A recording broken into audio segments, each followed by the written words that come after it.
On today's video, we're going to take a look at two brand new events in Rise of Kingdoms that are coming in tomorrow to all the servers once the Halloween festivities begin. These are two brand new types of events coming in. We're going to take a brief look at them, first overview, try them out, see how they work, and give you guys my opinion as well as any tips and advice I'll manage to learn along the way by playing these events on an alt account. So if you guys want to get a little bit ahead, figure out how you're doing your Halloween madness, you definitely don't want to miss this video. So sit back, slap a like on it, and let's go.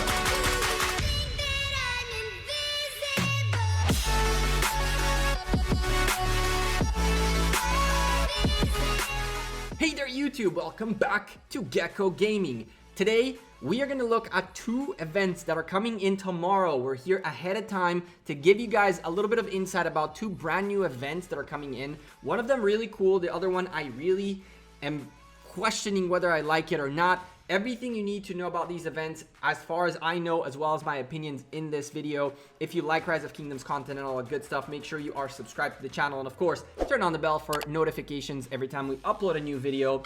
Let's start with the event that I like, the event that I really like, Road to Gallantry. So the way this event works is pretty simple. If we take a quick peek at the rules, you can read them and understand it fairly well. But the idea behind this is haunted graves appear throughout the kingdom. You are supposed to use your scouts to go scout those graves. From there, a ghost will give you a mission. Yes, a mission, which you need to complete within a certain period of time. Once you do that, you get as a reward a bunch of these different things, including these ghost candies.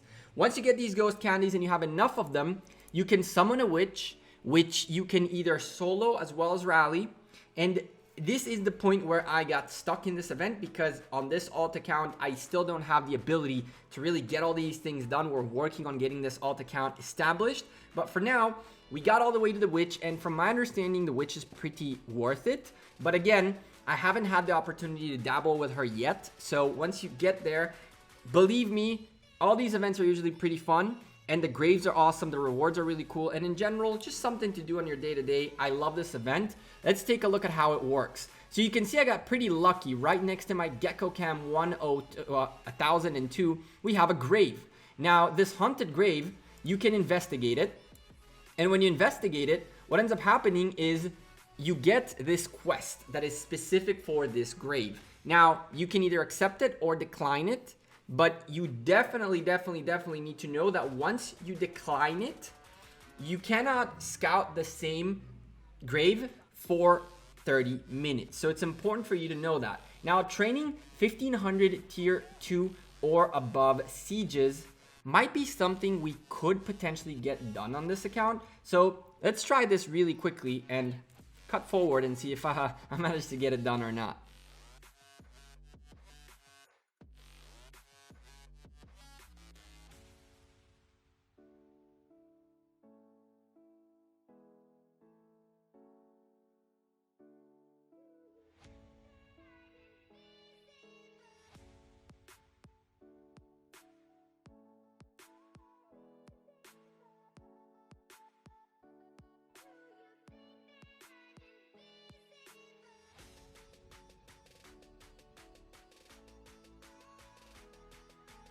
All right, so we are at 1200, about to finish this up. You guys saw kind of the time lapse. I just had to get those researches out of the way and get these tier 2s unlocked. And one more set, had to level up that building a little bit with gems just so we can get going.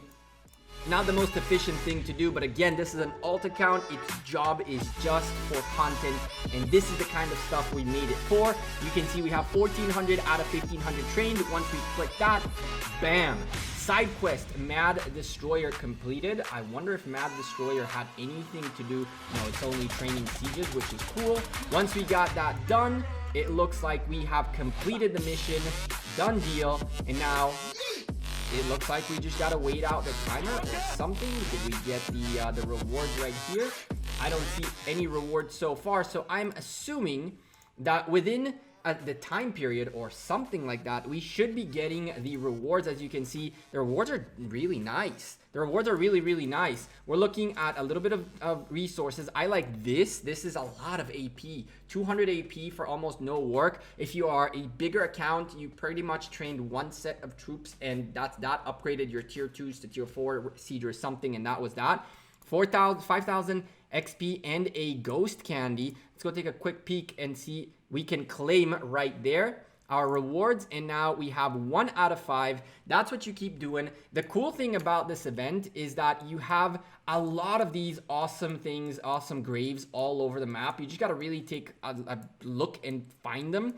It's not as hard. They are also not like crazy popular all over the place, but you can definitely find yourself a good chunk of them. By the way, take a look at the brand new skin, how cool it looks. It's actually weird, right? Because there is a green roof and a blue roof, which kind of makes me question, like, why is this green? Why is that blue? I don't know, but that new skin is looking really cool. You can see RUB are in the middle of their Ark of Osiris. I see right here a few folks with red and green roofs, which was really weird, but I dig it. I like the skin. It's a tall skin.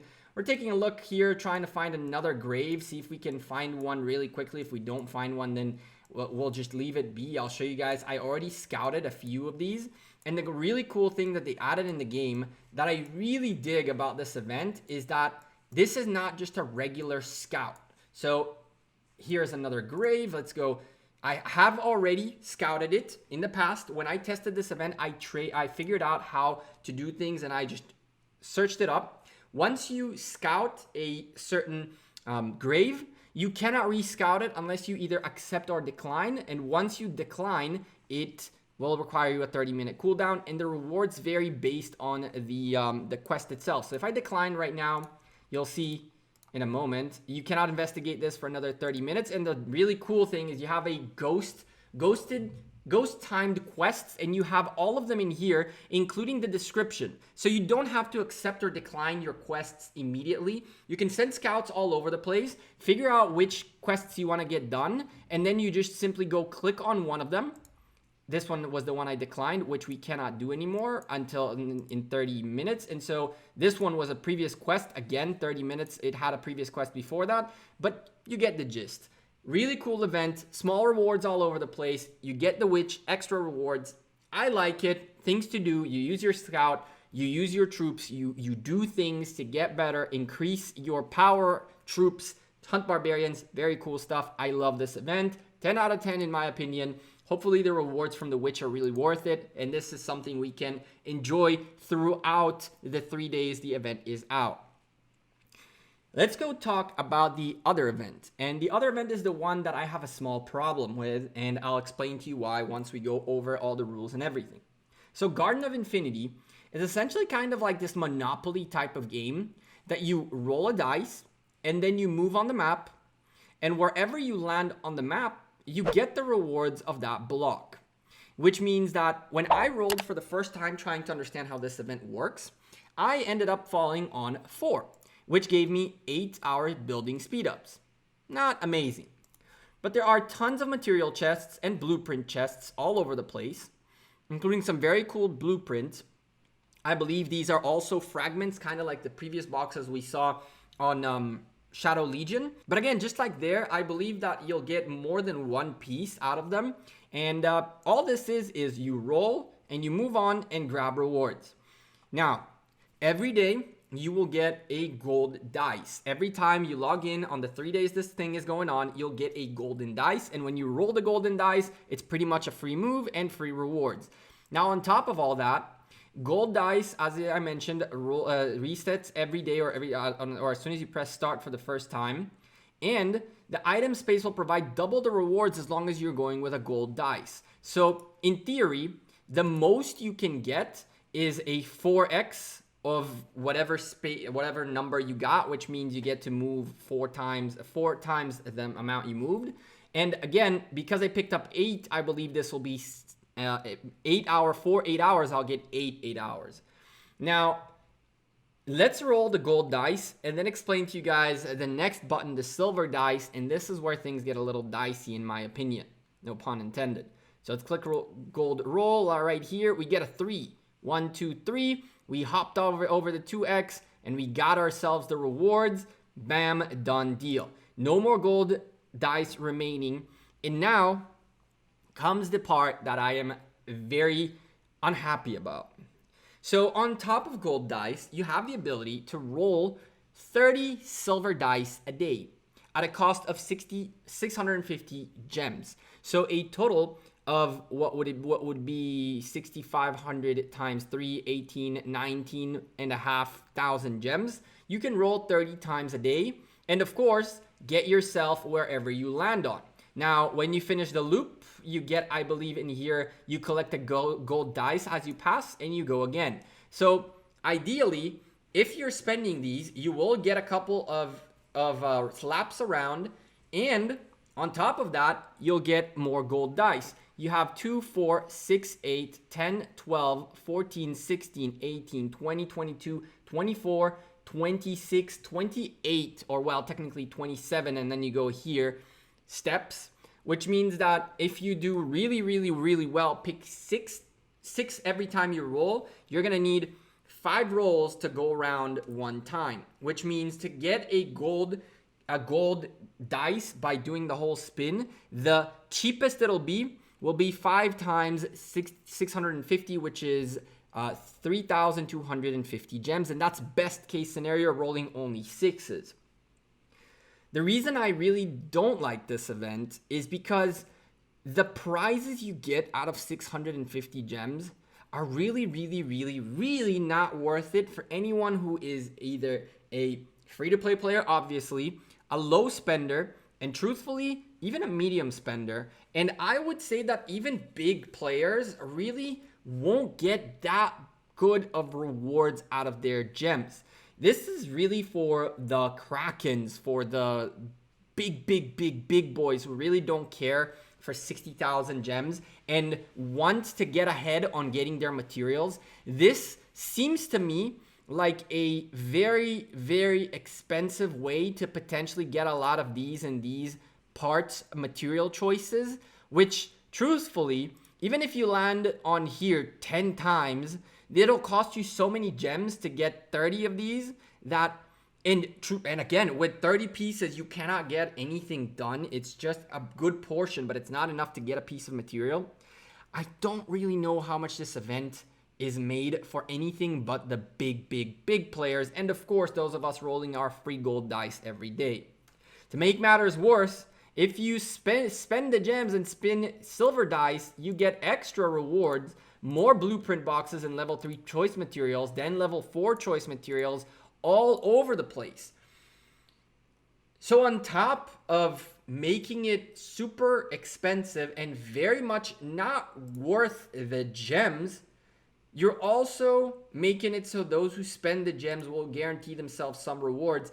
Now you can start saying, is this kind of like spin the wheel where these extra rewards are worth the gems and all this is bonuses? I really don't think so.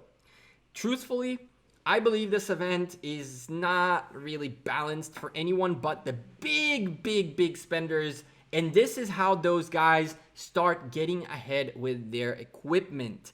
Equipment is a very big question mark in my opinion, because I want it to be expensive but not too expensive. I want it to be so it's feasible but not too easy.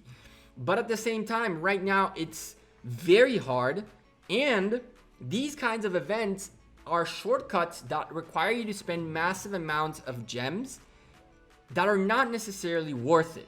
Who are the people that will be doing this?